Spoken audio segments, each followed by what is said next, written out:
कामकाजी बहू। रवीना के दो बच्चे थे। वो एक बड़ी कंपनी में काम करती थी। उसके ऑफिस जाने के बाद उसकी सास उसके बच्चों को संभाला करती, लेकिन रवीना को इसकी कोई कदर नहीं थी। एक दिन रवीना अपनी माँ से फोन पर कहती है, मम्मी क्या बताऊं, मेरी सास तो बिल्कुल अच्छी नहीं है। कुछ समझती नहीं है कि मुझे कितना काम करना पड़ता है। एक तो ऑफिस तक का लंबा सफर और फिर 9 घंटे लगातार काम। बैठे बैठे तो मेरी पीठ अकड़ जाती है। खुद तो सारा दिन घर में मजे करती है, जब मन करा सोए, जब मन किया खाए। तभी उसकी सास वहाँ आ जाती है। अच्छा माँ, मैं बाद में आपको फोन करती हूँ। जी मम्मी जी, कोई काम है क्या आपको? क्या हुआ? रवीना बहू, सारा दिन तो तू ऑफिस के मजे लेती है, लेकिन यहाँ ये बच्चे मुझे आराम भी नहीं करने देते। मेरी तो तबीयत खराब हो रही है।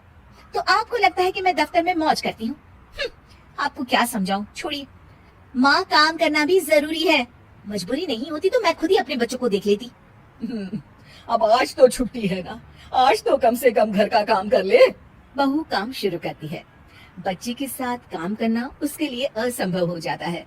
वो जाकर बच्चा सास को देती है और कहती है, मम्मी जी जरा बच्चा तो पकड़ लीजिए, मैं घर का काम कैसे करूं? जैसे मैं करती हूँ रोज बच्चे के साथ।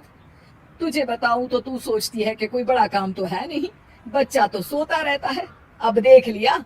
खैर, बस मैं यही तुझे समझाना चाहती थी। ला, बच्चा मुझे दे और काम कर। बहू मुंह बनाकर वहां से चली जाती है। वो मन में सोचती है, बात तो सही है, बच्चे के साथ घर का काम करना असंभव है। वो किसी तरह काम करती है और अगले दिन ऑफिस के लिए निकल जाती है। ऑफिस में उसकी सहेली उससे कहती है, यार तू तो बड़ी लकी है, तुझे तेरी सास खाना बना कर देती है, बच्चे भी देखती है और तुझे किसी बात की चिंता भी नहीं होने देती। अरे क्या लकी, बदले में मैं उन्हें पूरी कमाई जो दे देती हूँ और अपने बच्चे से दूर रहती हूँ, वो अलग। हर किसी को ना दूसरे की प्लेट में ज्यादा घी दिखता है। जा अपना काम कर।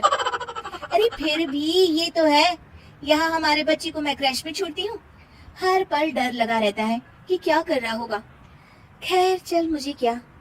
बहू घर आती है तो देखती है कि उसकी सास उसके बच्चे को बड़े ही प्यार से खिला रही होती है। वो माँ को देखकर खुश हो जाता है। बहू मन में सोचती है कि बात तो सही है, सासू माँ सारा दिन काम करती है, मैं ऑफिस से आकर भी काम नहीं करती हूँ। वो सास के पास जाती है और कहती है, माँ जी थक गई आप? और क्या, सारा दिन चक्कर घीनी की तरह पूरे घर में घूमती रहती हूँ और अब उम्र भी नहीं रही। लेकिन चल तू बता, क्या हुआ, कुछ काम है क्या? बहू कुछ नहीं कहती, मुस्कुराकर वहाँ से चली जाती है। लेकिन अगले दिन सुबह सुबह बहू सास से पहले उठकर उन्हें चाय देती है। अरे आज सूरज कहाँ से उगा है, तू पहले उठ गई। चल अच्छा किया, मरने से पहले तेरे हाथ की चाय तो पी ली।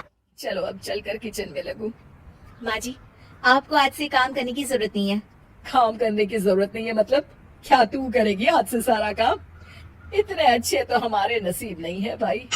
नहीं माँ जी, मैं नहीं करूँगी, ना ही आप करेंगी, बल्कि ये करेगी। तभी वहाँ एक काम वाली बाई आ जाती है। ये कौन है बहू? माँ जी, ये नौकरानी है और आज से सारा काम यही करेगी। मुझे माफ कर दीजिए माँ जी, मैं नहीं समझ पाई कि आप थक जाती हैं। आज से आप सिर्फ आराम करिए और मुन्ने के साथ खेलिए। और सास बहू बच्चे के साथ खेलने लग जाते हैं।